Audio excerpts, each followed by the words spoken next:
اللهم صل على المصطفى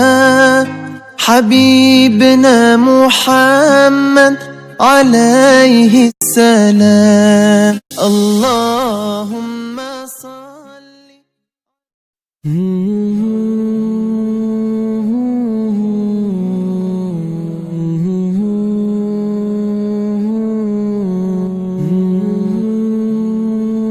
ناظرین، صفا آن لائن کے خاص پروگرام مذاکرہ میں آپ کا استقبال ہے. میں ہوں منور سلطان. آج ہم بات کر رہے ہیں دارالقضا کے بارے میں.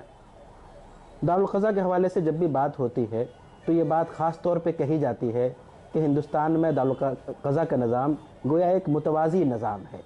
اور یہ ایک غیر آئینی ہے، انلیگل ہے. حالانکہ ہم دیکھتے ہیں کہ 2010 میں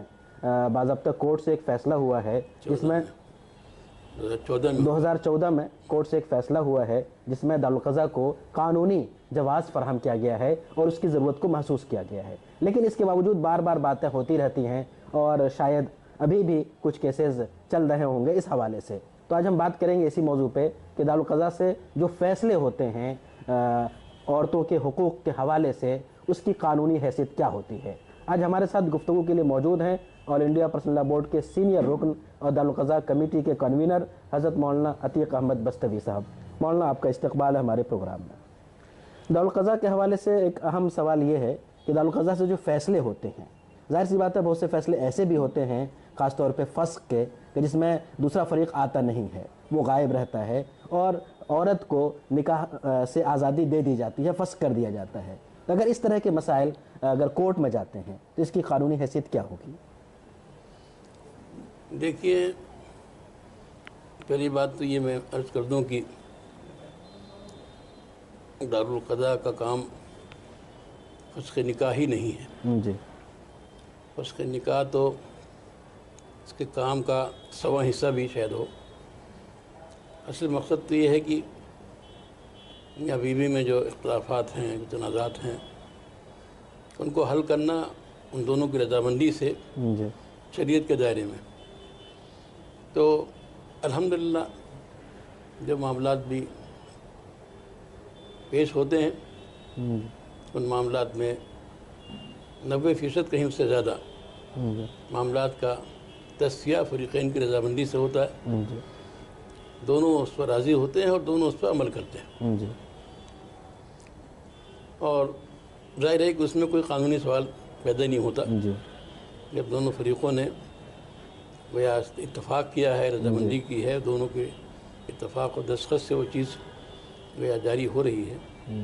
تو اس کو تو ہر طرح سے قانونی حیثیت حاصل ہے. سوال اس کا پیدا نہیں ہوتا. ہاں،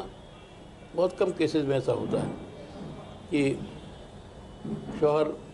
حاضر نہیں ہوا، لیکن بہت کم ہوتا ہے. یہ تو یہ سمجھیے کہ یعنی 100 میں بھی ایک کیس ایسا نہیں ہوتا ہوگا. بار ہم لوگ کوشش یہی کرتے ہیں کہ فریق ثانی حاضر ہو جائے اور وہ اپنی بات کہے، جو بھی اس کے اپنا دفاع کرے، اپنی بات کہے. ایسا نہ ہو کہ ایک فریق کی بات سن کر کے ہم کوئی فیصلہ کر دیں.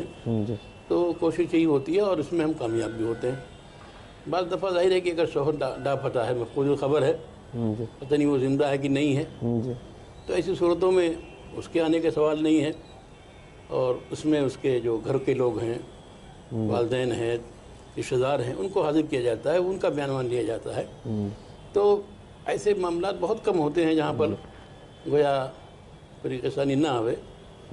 یا عام طور سے آتے ہیں اور اپنا بیان بھی درج کرتے ہیں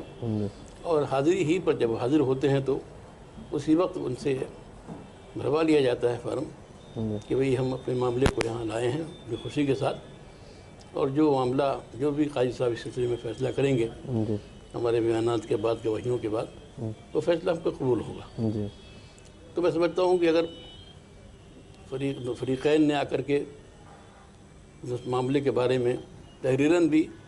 اختیار ثبت کر دیا ہے تو قانونی اعتبار سے بھی کوئی رکاوٹ وہاں نہیں ہوتی ہے. بہت سے معاملات میں گویا عدلیہ خود ان چیزوں کو مانتی ہے کہ بھئی تاجروں کے آپس کے معاملات ہوتے ہیں، وہ طے کرتے ہیں کہ ہمارے اس معاملے کا فیصلہ فلاں شخص کرے گا یا فلاں ادارہ کرے گا. جب انہوں نے اس کو مان لیا ہے تو کورٹ بھی اس کو کہتی ہوئی آپ تو اس کو مانے ہوئے ہیں، تو آپ کے حق میں لازم ہے۔ لیکن ایسا ہو سکتا ہے بعض معاملات میں کہ بھئی دونوں فریق حاضر بھی ہوئے یا ایک فریق حاضر نہیں ہوا، اور پوری کارروائی کے بعد گویا قاضی نے محسوس کیا کہ نکاح فسخ کرنے کے لائق ہے، تو جو شرعی نقطہ نظر ہے، موقف ہے، اس کا اظہار کرتا ہے اپنے تصفیہ کے اندر وہ۔ اور الحمدللہ عام طور سے جو بھی قاضی نے تصفیہ کیا وہ ہوتا ہے، اگر نکاح فسخ بھی کر دیا ہے تو اس کو شوہر اور اس کے لوگ قبول کرتے ہیں، وہ سمجھتے ہیں کہ بھئی یہ اللہ اس کے رسول کا فیصلہ ہے، اور اس صورت میں اس کو نہ ماننا گویا ہمارے ایمان کے تقاضے کے خلاف ہے، تو اس کو لوگ قبول کرتے ہیں۔ بہت کم ایسا ہوتا ہے کہ کوئی معاملہ گویا اس طرح کا عدالت میں لے جائے۔ تو اس طرح کے معاملہ جو جاتے ہیں تو ہماری عدلیہ بھی عدلی بہری تو نہیں ہے، معاملات کو سمجھتی ہے، دیکھتی ہے، وہ خود چاہتی ہے کہ بھئی بوجھ ہم پر کم پڑے۔ وہ جب فائل دیکھتی ہے کہ بھئی بہت ہی معقول لوگوں نے جو اپنی قوم کے معتمد لوگ ہیں اس کے مسئلے کو حل کرنے کی کوشش کی، طلب کیا، بلایا، یا حاضر بھی ہوا یا نہیں آیا، بار بار اطلاع گئی تب بھی نہیں آیا، اور عورت پر کھلا ہوا ظلم ہو رہا ہے، ظلم اس کا واضح ہے اور یہ ثابت ہے اس ریکارڈ سے، تو اس کے مطابق جب وہ کارروائی ہوتی ہے اور وہ دیکھتا ہے جج کی اصطلاح ان حالات میں اس نے نکاح کو فسخ کرنے کا فیصلہ کیا ہے، تو ہمارے جج ان کا رجحان تو آج کل خود ہی اس طرف ہے کہ عورتوں پہ کوئی ظلم نہیں ہونا چاہیے، زیادتی نہیں ہونی چاہیے، تو اس فیصلے کو گویا باقی رکھتے ہیں، پھر اس کی تحسین کرتے ہیں۔ تو اگرچہ ہم یہ نہیں کہہ سکتے کہ بھئی قانونی طور پر ان حالات میں جب کہ اختیار نہ دیا ہو فریقین نے، قاضی کو قانونی طور پہ نکاح فسخ کرنے کا اختیار ہے کہ نہیں،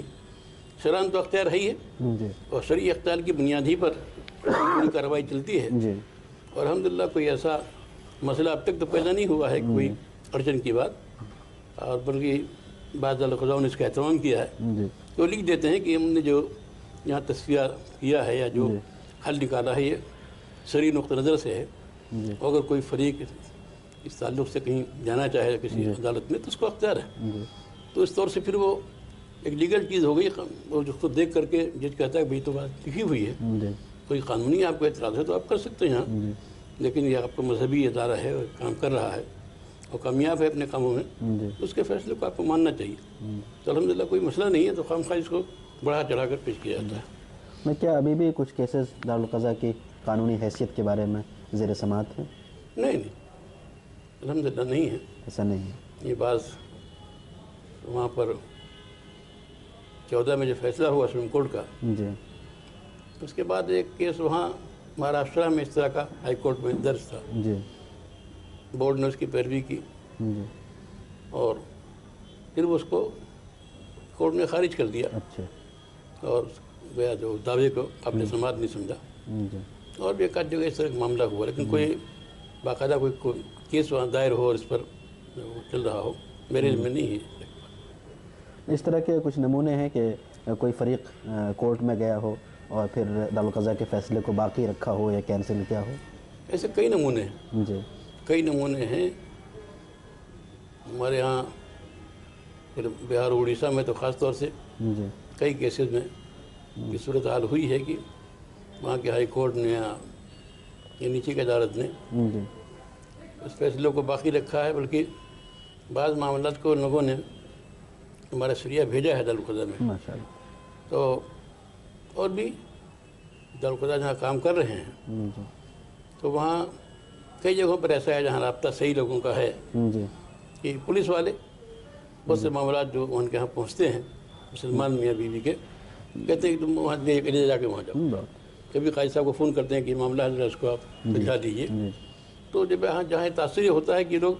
مسائل کو حل کرنے کے لیے کوشش کر رہے ہیں تو حکومتی ادارے بھی تعاون کرتے ہیں، یہ تو کچھ ایک طبقہ چھوٹا سا ہے جو اناد رکھتا ہے، وہ ان کی تو ہنگامہ کرتا ہے، مسئلہ کرتا ہے۔ ہم تو کہتے ہیں کوئی بھی کمیونٹی ہو، مسلمان ہی نہیں، کوئی کمیونٹی اگر اپنے فیملی میٹرز کو اپنے طور سے حل کرنے کی کوشش کر رہی ہے تو یہ کوئی غیر آئینی یا غیر قانونی چیز نہیں ہے، اس کی ہمت افزائی کرنی چاہیے تاکہ یہ بوجھ کم ہو اور ان کا مسائل جلدی سے حل ہو جائیں، کم خرچ میں، کم وقت میں مسائل کا حل ہو۔ بہت شکریہ، جزاک اللہ۔ ناظرین، آپ دیکھ رہے تھے صفا آن لائن کا خاص پروگرام مذاکرہ، اور ابھی آپ نے بڑی تفصیل سے گفتگو سنی کہ دارالقضاء کے فیصلوں کی قانونی حیثیت کیا ہے، اور آپ نے یہ بھی سنا کہ جو کچھ ہنگامے ہیں وہ میڈیا اور اخبار کا ہے، حقیقت اس کے بالکل برعکس ہے۔ بہت بہت شکریہ، جزاک اللہ۔